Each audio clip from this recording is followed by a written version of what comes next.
From LinkedIn News, I'm Leah Smart, host of Everyday Better, an award-winning podcast dedicated to personal development. Join me every week for captivating stories and research to find more fulfillment in your work and personal life. Listen to Everyday Better on the LinkedIn Podcast Network, Apple Podcasts, or wherever you get your podcasts.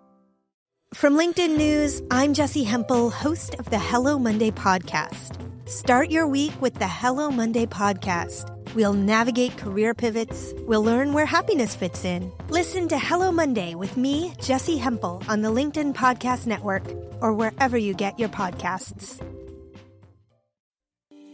Hello and welcome to another throwback episode. So over the last year, we've gotten a lot of new listeners and we're adding these throwback episodes so those new listeners can see some of our older content. But before I start, I have two disclaimers. So first, these were early episodes, so please be kind when it comes to understanding that the sound quality might not be that great. But despite the sound quality, the content is still solid. So that's why we want to bring it back and reshare this content, because there's still some good gems in there.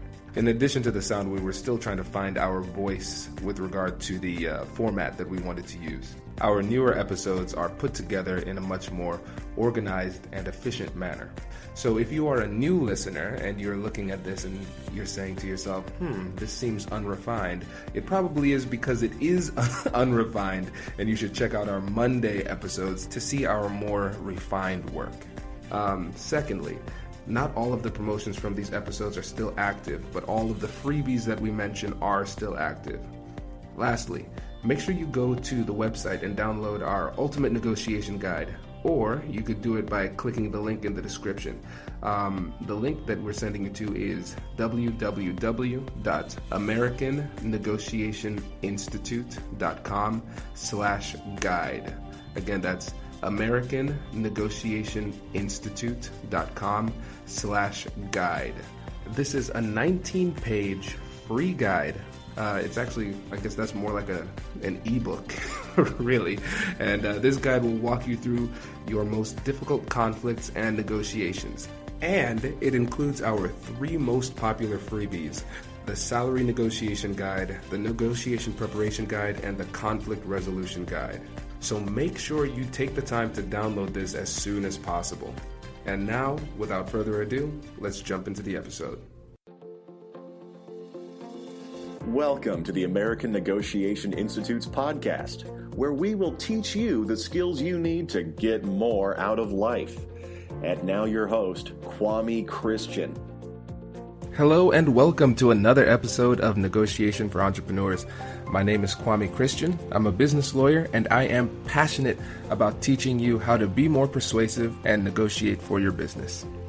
So before we jump into the interview, I want to tell you a fun story from last week.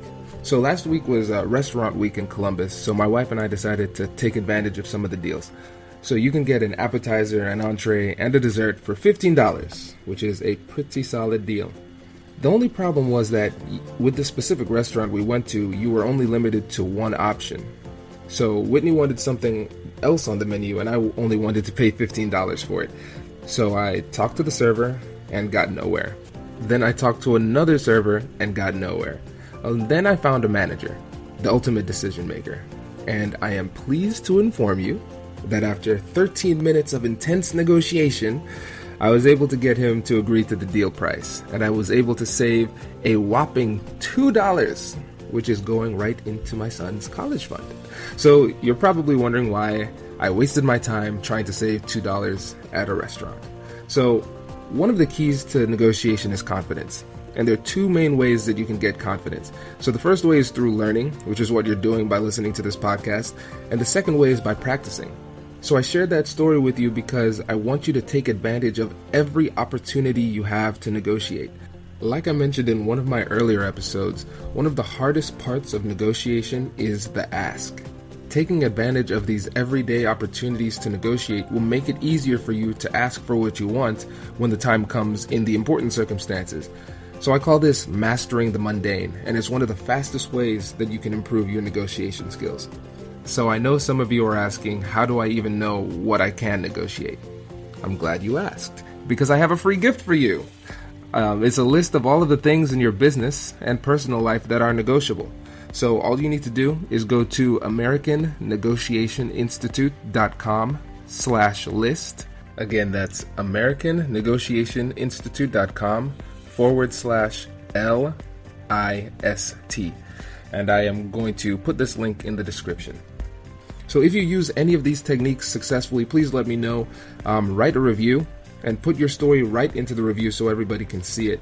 Also, if you have a specific topic that you would like me to cover, leave a review and ask me to teach you that topic. So for example, multiple listeners have asked me how to negotiate when buying a car.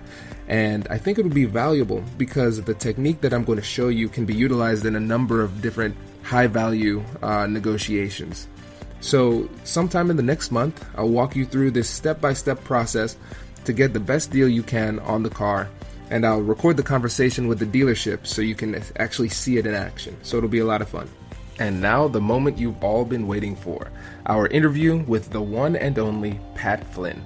So for those of you that don't know Pat, his Smart Passive Income podcast is one of the most popular business podcasts in the world. He's helped thousands, if not millions, create and improve upon their businesses.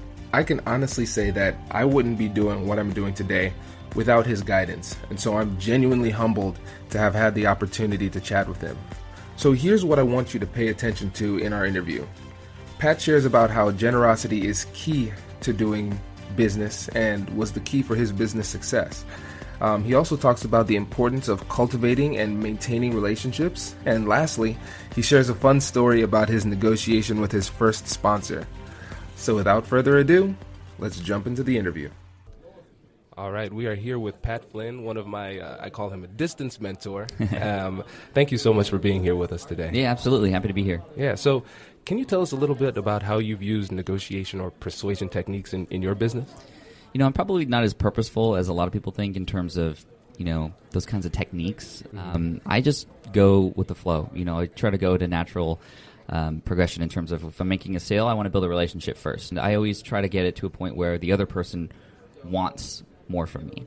And the way I do that is just by providing over-the-top value at the front end. You know this because you listen to the podcast, and I always try to write epic posts on my blog to just make people want to give back for what I've already given them. And in that way, it just makes it really easy for me to recommend items. I've earned that trust and built that authority over time by doing that over and over and over and over again. I mean, I've been doing this for 8 years, and now I'm at a point where people are coming to me without even asking and saying, "Hey, Pat, when's your next product coming out? I want to buy it." And they don't even know what it is. Yeah. And I love that. And I think that's, at least for me, that's my style, that's my approach, and it's worked, and I'm going to continue to do it that way. That's great. As a listener, an avid listener, I remember one of the stories about how you first got into advertising for your podcast. Can you tell us a little bit about that? Yeah. I mean, that was a while back when I was just starting out. For those of you who don't know my story, I got laid off from the architecture industry. And I survived by building a business helping people pass an exam in the architecture industry. So I built this website, and I had sold study guides and whatnot. But even before that, my first few dollars that I earned online was through advertising. And I didn't know what I was doing. I didn't go to business school. I didn't have any formal training or anything like this. I was figuring things out along the way. And so I had the site. It had a good amount of traffic, actually, because I had, like I said earlier, provided a lot of free value. A lot of people were sharing this site, which had free information on how to pass this exam. And then I got contacted by a company that was like, "Pat, we love your site. We know there's a lot of people there. We have this product that can also help people. It's going to help them through practice exams," which I didn't have. And I was like, well, this is a perfect partnership. And they were like, "Oh, we want to pay you to place a 150 by 150 pixel on your site." And I was like, okay, I don't even know how big that is. Like, this is how rookie I was at that time. Like, okay. And then I was like, well, that's a really small thing. And they were asking me what the price point was, and I was like, just literally, first thing that came to mind, I was like, okay, so for the whole month, $50. And I was like, I thought that was a lot at the time, and of course they said yes, and it ended up becoming one of their most successful ad campaigns. Wow. Probably because it was only $50 for them. Right. But then the next month, actually, I was very fortunate to be working with this company because they were a small business too, just like I was, and they were really helpful to me.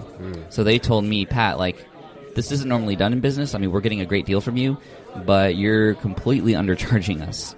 Can you please, like, figure out we want you to survive Yeah. because your site is great. So, you might want to rethink your price point. So then I moved it up to $100. I was like, okay, double. That's asking for a lot. And they're like, no.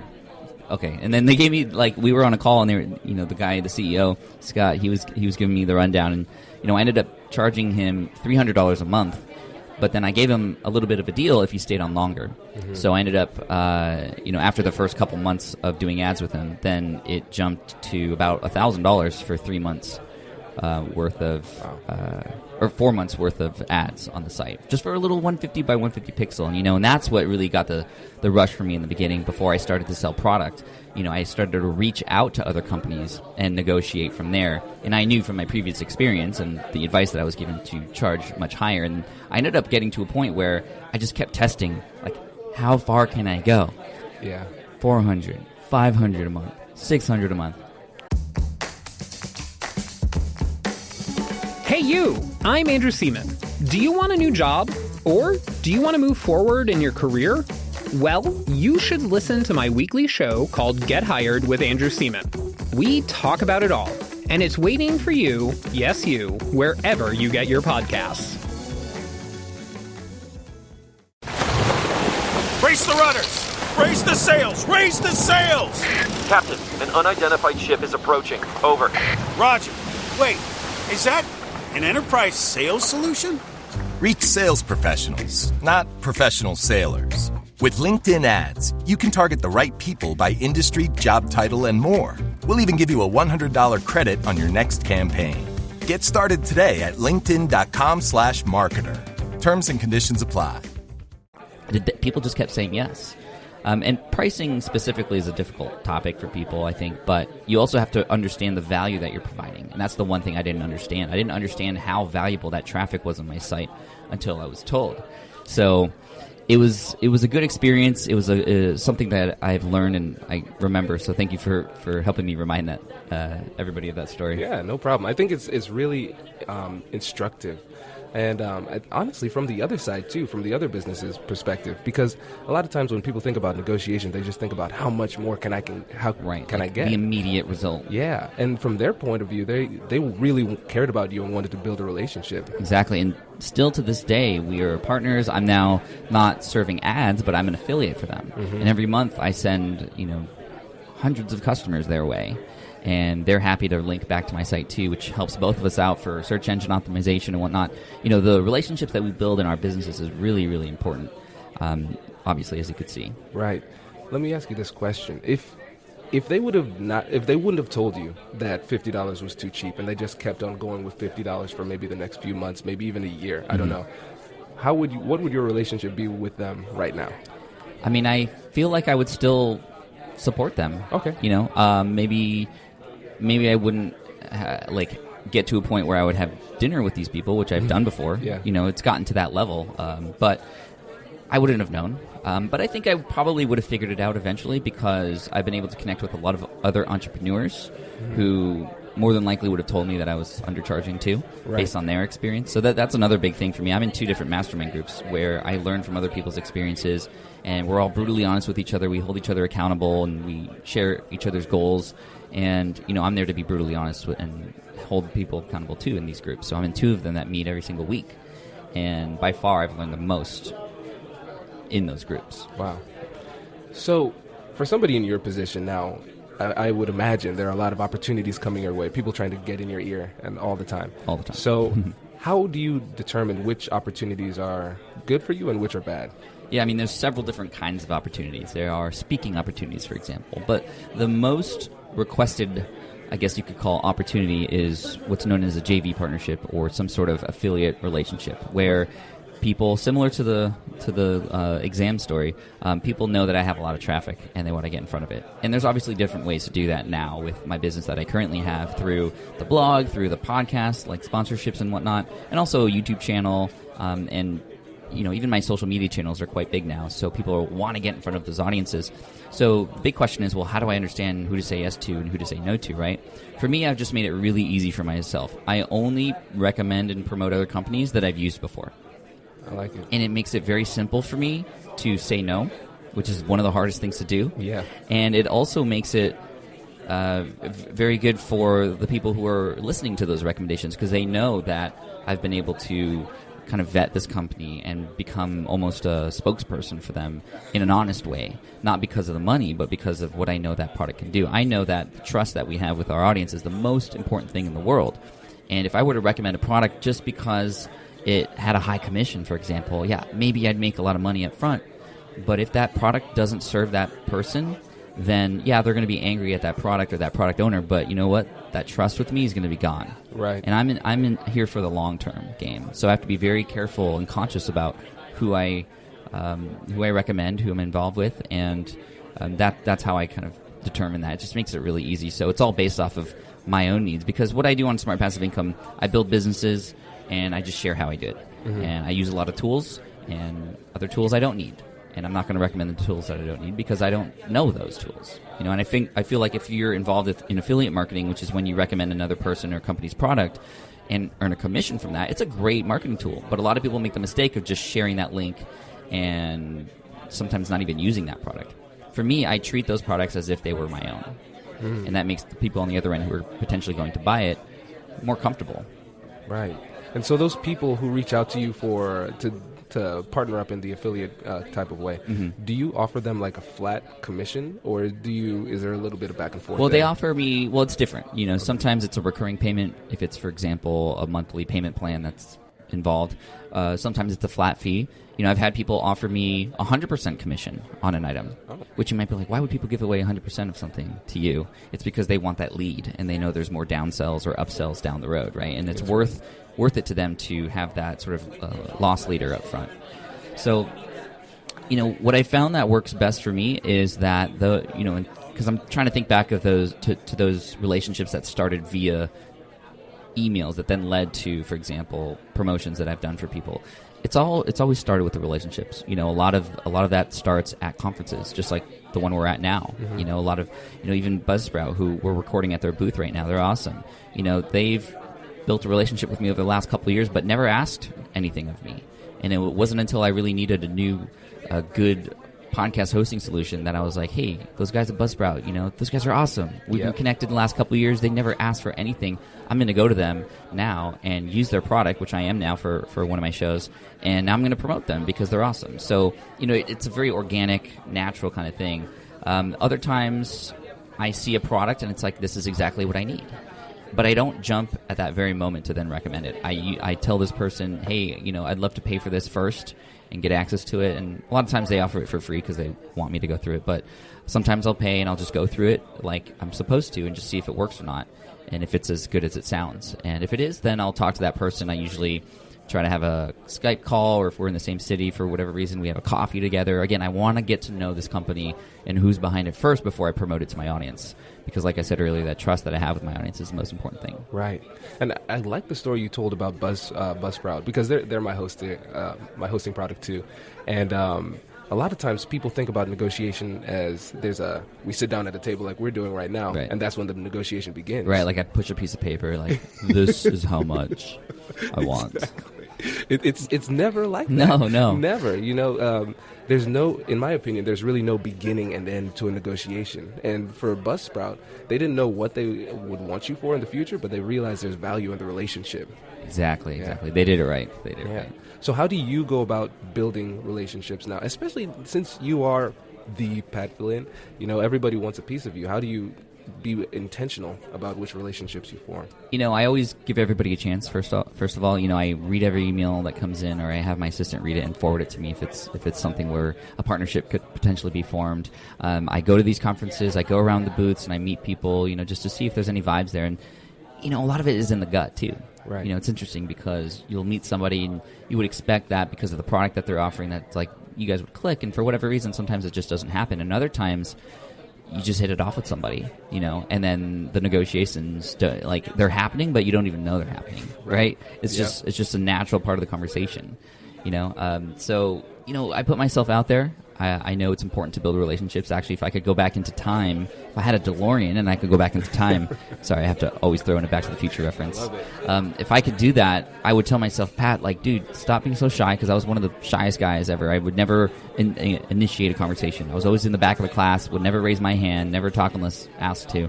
It was a big mistake, because the relationships that you build are so important. You never know that next person that you meet or introduce yourself to could be the catalyst for that success that you're looking for, or know somebody who knows somebody that can help you with that next thing that you're working on, Right. And for me, I've always learned that I don't know everything, and I have strengths and I have weaknesses, and the only way to really progress in a much faster way is to understand what those weaknesses are and find people and ask for help.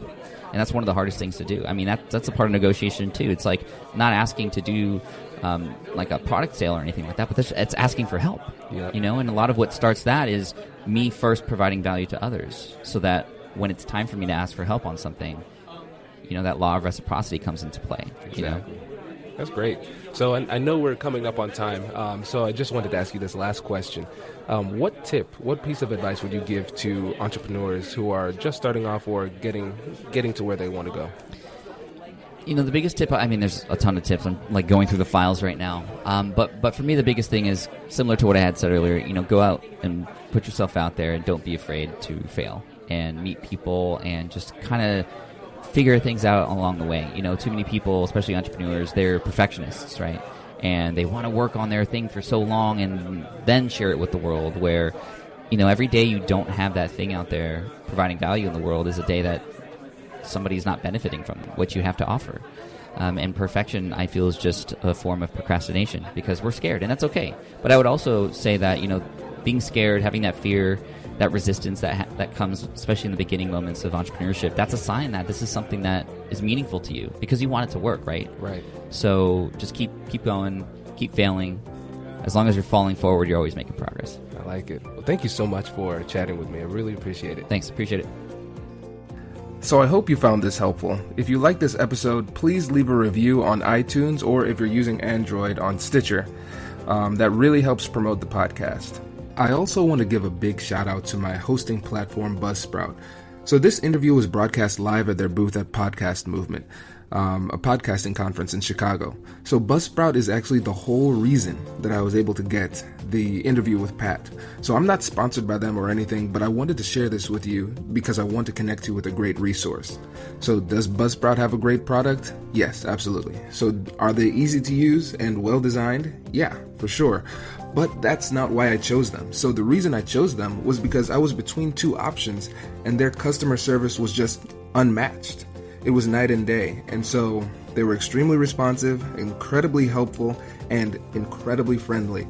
And so after that, they had me. It didn't even matter what it cost. I was going to go with them because of the personal relationship with them. So shout out to Buzzsprout, and thank you again for connecting me with this opportunity. Also, remember, if you have a specific question that you want to ask me, or you have a successful negotiation and you want to share it with everybody, leave a review. Write that story right in the review, and write that request right into the review, because I want to hear from you. And those of you that are on our newsletter, keep an eye out for an email, a personal email from me. So I am personally sending individual emails to everybody on our list. It's kind of like a labor of love. You think I'm joking when I say that I want to hear from you, and I'm serious. So I want to make sure that I'm providing you with content that you would find helpful. So getting your direct feedback is the best way for me to do that. I always want to stay relevant. And lastly, if you're interested in coaching, consulting, or training, please feel free to reach out to me. Here are a couple of examples of projects that I'm working on. So I'm consulting with a lawyer to help him strategize for a multi-million-dollar settlement negotiation. And I'm helping some entrepreneurs negotiate internally with their partners to figure out how to divide the business. If you remember in our last episode, my friend Paul told us about his partnership nightmares. And so that's why I'm so happy that this person reached out to me, because it's really important to make sure you handle these things appropriately early on in the relationship. So the way I think about it, negotiation is where persuasion and problem solving meet. So feel free to reach out if you have a problem and you need help solving it. Thanks again for listening. I really appreciate all of your support, and I want you all to have a great week, and I'll catch you in the next one.